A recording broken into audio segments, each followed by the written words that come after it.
Buy now, pay later feels like the nicest thing that ever happened to your wallet. 4 easy payments, no interest. What's the catch? Turns out a lot. And the reason these apps have exploded onto every checkout page on the internet isn't because they're being generous. It's because splitting your purchase into 4 pieces is one of the most effective psychological tricks ever built into a checkout button.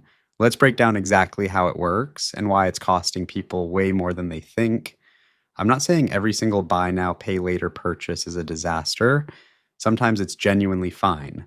But the way most people are using it right now is quietly wrecking their budgets, and almost nobody stops to actually add up the damage. So let's add it up.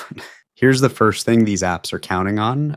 Your brain does not process four $30 payments the same way it processes $120 payment, even though it is mathematically the exact same amount of money leaving your account. Splitting a purchase into smaller pieces makes each individual charge feel small enough to ignore. That's not an accident. That's the entire business model. The friction that normally makes you pause before a big purchase, gone, replaced by a number so small your brain doesn't even flag it as spending. Here's where it actually gets dangerous. Nobody uses buy now, pay later once. You use it on a jacket in March, then some shoes in April, then a gift in May. Each individual plan looks harmless on its own. $30 here, $25 there. But now you've got 4, 5, 6 of these running at the same time on different apps with different due dates, and suddenly you owe several $100s a month in payments you can barely track, let alone remember agreeing to. This is called payment stacking, and it's one of the fastest ways people end up in debt without ever technically taking out a loan. And here's the part that turns no interest into a lie for a lot of people. Miss one single payment, and most of these apps hit you with a late fee, sometimes a flat fee, sometimes a percentage of the purchase. Miss it again, some plans start charging actual interest retroactively on the whole purchase, not just the missed payment. So the no interest, no catch pitch only holds up if you never make a single mistake on any of the 5 plans you're juggling ever. One missed payment on a busy week, and suddenly that free financing isn't free anymore. Here's something most people don't realize until it's too late.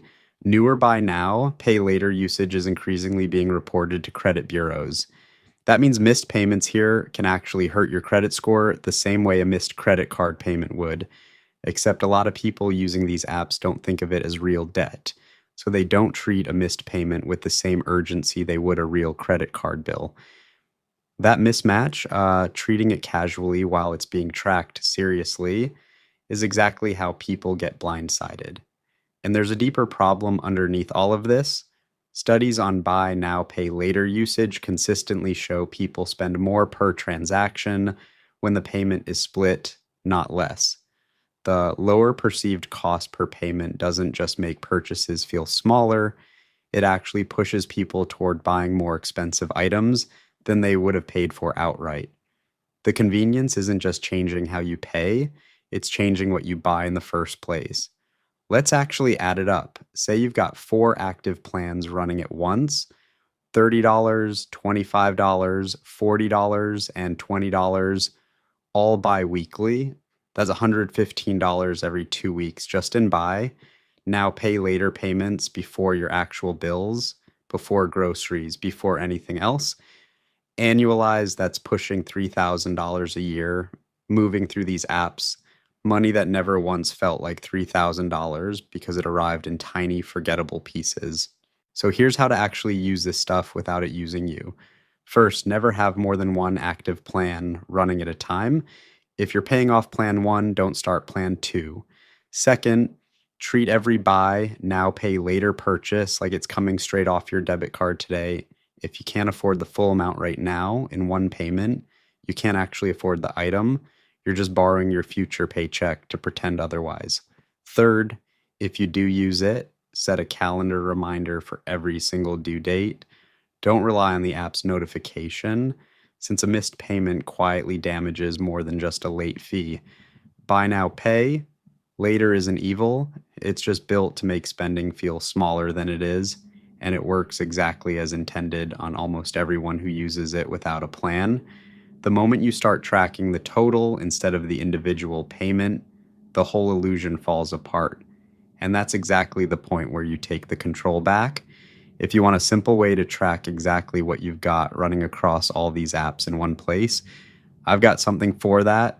Links in the description. Next time we're doing the actual math on how much you need saved to retire early, and it's probably not the number you're expecting. Subscribe if you don't want to miss it,